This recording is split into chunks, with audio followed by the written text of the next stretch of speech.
En el corazón de cada sociedad late una contradicción inquietante. Mientras la mayoría se esfuerza por cultivar la virtud, a menudo es el mal el que parece dominar las calles, los gobiernos y hasta las conciencias. ¿Cómo es posible que en un mundo donde la bondad es enseñada como ideal supremo, la sombra del mal crezca con tal fuerza y persistencia? Esta paradoja ha desconcertado a pensadores desde tiempos inmemoriales, pero pocos han abordado su esencia con la profundidad y crudeza que lo hicieron Arthur Schopenhauer y Friedrich Nietzsche. Ambos filósofos, lejos de ofrecer soluciones complacientes o utópicas, desnudaron las raíces más oscuras del alma humana para revelar cómo la virtud misma puede ser cómplice involuntaria de ese dominio sombrío.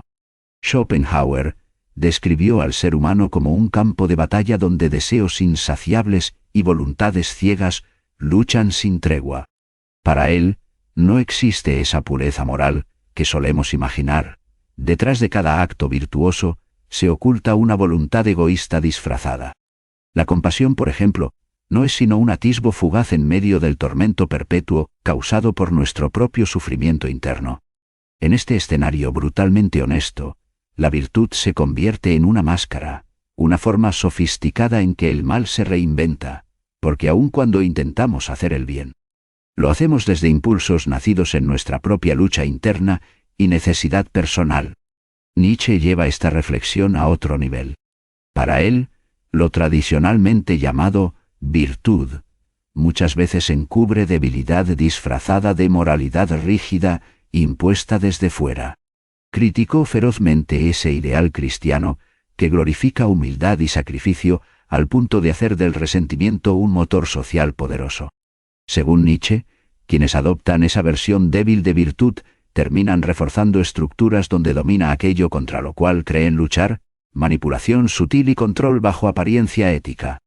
El mal, entonces, no solo sobrevive sino prospera gracias a esas virtudes tergiversadas. Es el reverso oscuro inseparable de toda moralidad dogmática. Cuando exploramos juntos estas ideas encontramos una realidad perturbadora. Quizás no sea suficiente aspirar a ser buenos según estándares externos o convencionales. La verdadera pregunta emerge con fuerza desgarradora. ¿Quién define qué es realmente bueno? Más importante aún, ¿qué precio pagamos por perpetuar ciertas formas aceptadas de virtud? En este juego complejo entre luz y sombra, vemos cómo fuerzas invisibles moldean sociedades enteras, bajo reglas que parecen justas pero esconden intereses mucho menos nobles. Atravesar esta paradoja implica confrontar verdades incómodas sobre nosotros mismos y nuestras comunidades, aceptar que todo acto virtuoso puede tener matices oscuros. Reconocer también que detrás del aparente orden ético late una voluntad profunda capaz tanto del bien más sublime como del mal más devastador. Así comienza un viaje hacia entender cómo Schopenhauer y Nietzsche nos invitan a mirar más allá del velo tenue con que revestimos nuestras intenciones para descubrir los mecanismos ocultos que permiten al mal dominar incluso dentro de aquello llamado virtud. Es aquí donde empieza realmente la historia.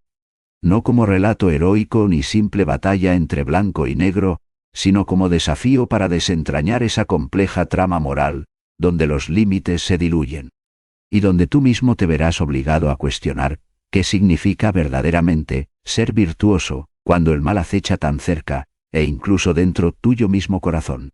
La paradoja de la virtud es un terreno pantanoso donde las ideas sobre el bien y el mal no solo se enfrentan, sino que a menudo se confunden. Tanto Schopenhauer como Nietzsche nos ofrecen lentes diferentes para observar cómo el mal no solo existe en sociedad, sino que encuentra su lugar incluso dentro de nosotros, desafiando nuestra comprensión tradicional de lo que significa ser virtuoso. Schopenhauer, con su visión profundamente pesimista y centrada en la voluntad ciega e insaciable, describe al ser humano como una criatura impulsada por deseos irracionales que nunca pueden satisfacerse por completo. Para él, la virtud auténtica surge cuando uno logra contener esos impulsos egoístas y renuncia a sus deseos más profundos. Este acto de negación es una forma de resistencia contra esa fuerza interna destructiva. Sin embargo, Aquí yace la paradoja.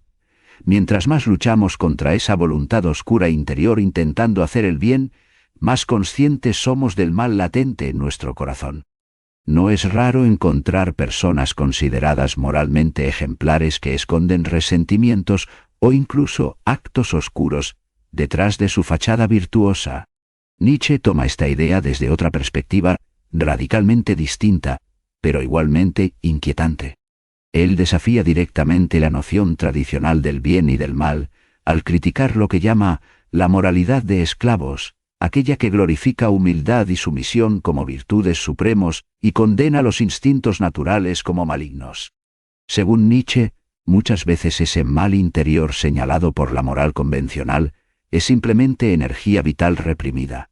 Negar esos instintos puede llevar a formas perversas e inconscientes de maldad disfrazadas de bondad socialmente aceptable.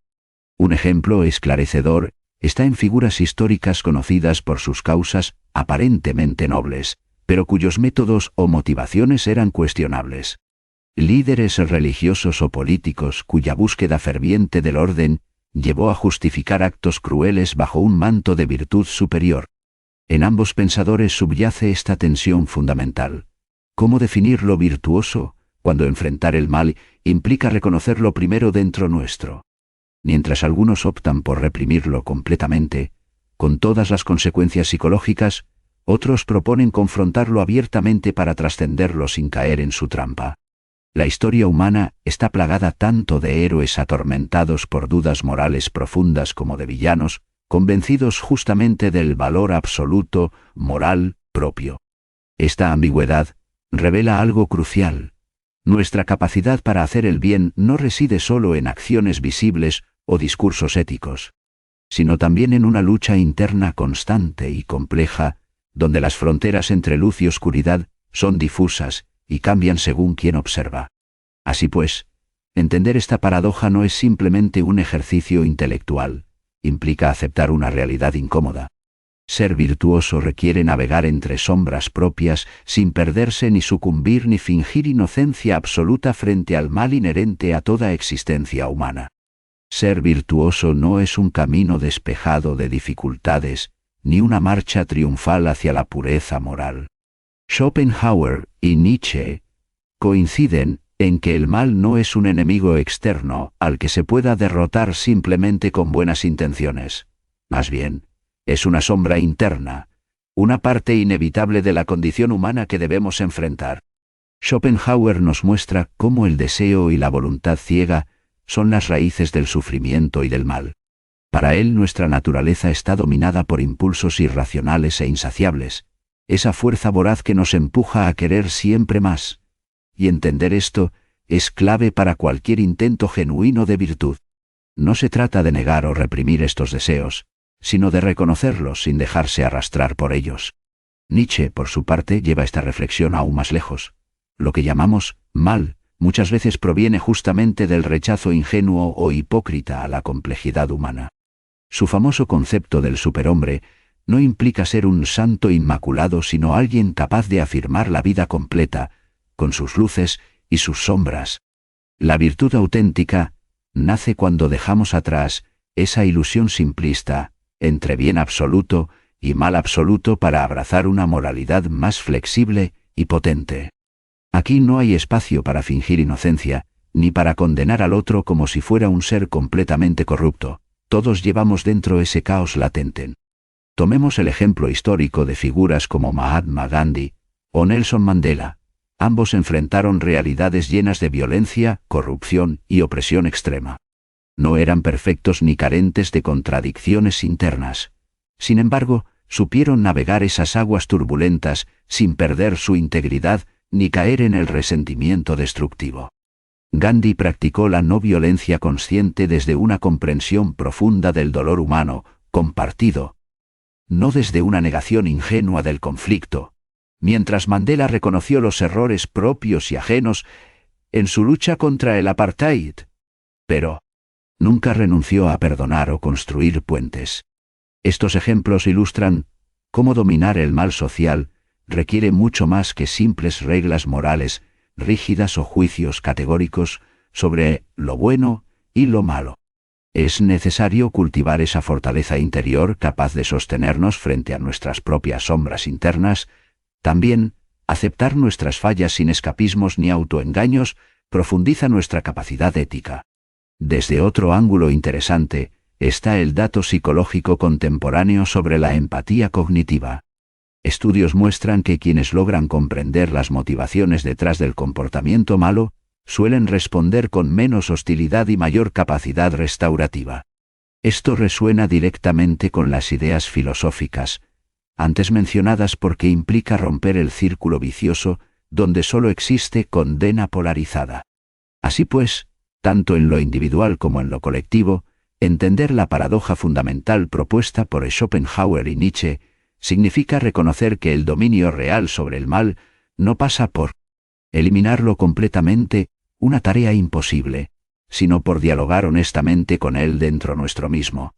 Solo entonces podemos aspirar a una sociedad donde florezca una virtud verdaderamente humana, imperfecta pero valiente frente al abismo oscuro que habita en cada uno. Solo enfrentándonos a ese abismo oscuro dentro de nosotros mismos, podemos esperar construir una sociedad donde la virtud no sea un ideal inalcanzable, sino una práctica honesta y valiente. Schopenhauer nos recuerda que el mal no es algo externo, sino una fuerza inherente a la voluntad humana, un impulso ciego que nos arrastra hacia el egoísmo y la destrucción. Nietzsche, por su parte, desafía la noción tradicional de virtud como sumisión pasiva a normas morales universales. Para él, la verdadera virtud nace del poder personal y del coraje para afirmar la vida incluso en medio de su caos y dolor. La paradoja está en que ambos coinciden. Solo al reconocer nuestra capacidad para el mal, podemos aspirar a dominarla. Tomemos como ejemplo la figura histórica de Nelson Mandela. Su lucha contra el apartheid en Sudáfrica fue una batalla no solo política, sino moral profundamente compleja. Mandela conocía bien las heridas abiertas por décadas de opresión y racismo. Sabía que albergar resentimiento o buscar venganza habría perpetuado ese ciclo oscuro en su nación. Sin embargo, él eligió enfrentar esa sombra interna con valentía. Perdonó a sus enemigos y promovió una reconciliación imperfecta pero audaz. Fue un acto virtuoso, porque aceptaba las imperfecciones humanas, sin caer en ilusiones moralistas ni negar los horrores cometidos. En contraste, pensemos en cómo muchas sociedades contemporáneas luchan con esta paradoja sin resolverla. Los sistemas legales intentan erradicar el crimen, castigando conductas dañinas, pero rara vez abordan las raíces internas del mal. Esa mezcla compleja de miedo, deseo y desesperación que impulsa acciones destructivas, lo cual resulta insuficiente para transformar verdaderamente a los individuos o sus comunidades. Aquí es donde Nietzsche advierte sobre los peligros del rebaño moralista, cuando se imponen valores sin fomentar la autoconciencia crítica ni el crecimiento personal real. Se crea un conformismo superficial que puede disfrazar nuevas formas de dominación o injusticia. Un dato interesante viene de estudios psicológicos modernos sobre resiliencia emocional, quienes logran integrar sus aspectos más oscuros, como traumas pasados o impulsos agresivos, desarrollan mayor equilibrio mental y empatía genuina hacia otros. Es decir, abrazar nuestra imperfección interior no solo es valiente sino también funcional socialmente. Así pues, Schopenhauer señala el reconocimiento inevitable del sufrimiento propio como puerta hacia compasión auténtica, mientras Nietzsche nos invita a convertir ese mismo sufrimiento en fuente creativa e iniciativa vital. En definitiva, esta tercera parte revela cómo dominar el mal colectivo implica primero habitar con honestidad nuestro propio abismo interno, no para sucumbir al nihilismo ni al desprecio, sino para cultivar virtudes humanas reales, imperfectas sí, pero firmes ante lo incierto y hostil del mundo. Solo así evitaremos repetir ciclos trágicos, donde buena intención se vuelve opresión inadvertida o simple negación del conflicto humano fundamental. La clave está en sostener esa tensión entre luz y sombra dentro nuestro con coraje cotidiano. Entender que ser virtuoso significa aceptar ser vulnerable pero decidido frente al caos esencial que somos todos. Lo que hemos explorado en este viaje es mucho más que un simple enfrentamiento entre el bien y el mal. Es la comprensión profunda de una paradoja que habita en cada uno de nosotros. Schopenhauer nos confronta con la realidad del sufrimiento inherente a nuestra existencia, esa sombra inevitable que parece dominar nuestro ser, mientras Nietzsche nos desafía a no sucumbir a ella, sino a transformarla en fuerza y afirmación. La virtud, entonces, no se presenta como una perfección inmaculada, ni como un estado de infalibilidad moral, sino como ese acto valiente y consciente de sostener dentro nuestro esa tensión perpetua entre luz y sombra. Ser virtuoso implica aceptar nuestra vulnerabilidad, esa fragilidad humana que puede abrirnos al caos esencial, y al mismo tiempo mantener la decisión firme frente a él.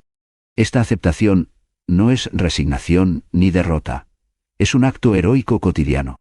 Es entender que el dominio del mal no reside únicamente en fuerzas externas o abstracciones, sino también en las rendiciones internas, en los momentos donde cedemos ante la oscuridad sin luchar por reconquistar nuestra claridad.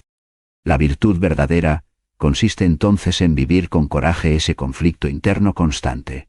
Reconocer la parte oscura sin dejarse consumir por ella y permitir que esa misma lucha sea lo que ilumine nuestro camino.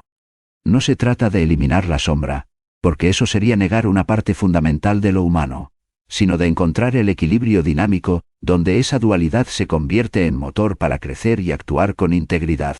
Al mirar hacia afuera y observar las injusticias y males sociales, podemos ver reflejada esta batalla interna colectiva. Cuando comprendemos cómo estas filosofías explican el origen del mal, no como algo ajeno o absoluto, sino como una manifestación compleja dentro del tejido humano, surge una nueva responsabilidad: transformar esa comprensión en acción consciente. No hay solución mágica ni escapatoria fácil.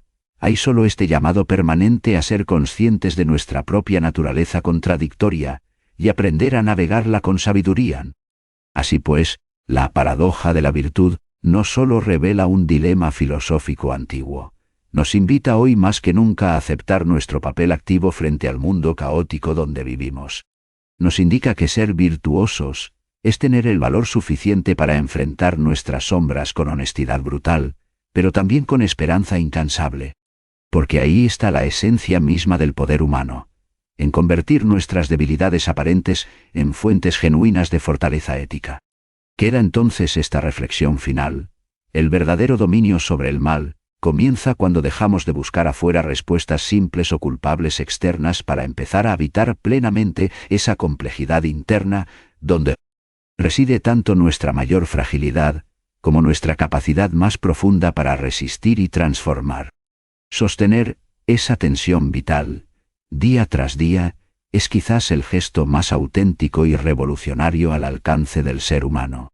Y desde ese lugar exacto, entre luz y sombra, emerge realmente aquello capaz de cambiar, no solo lo individual, sino toda sociedad habitada por hombres y mujeres dispuestos a vivir su humanidad completa, sin renunciar jamás al coraje necesario para hacerlo posible.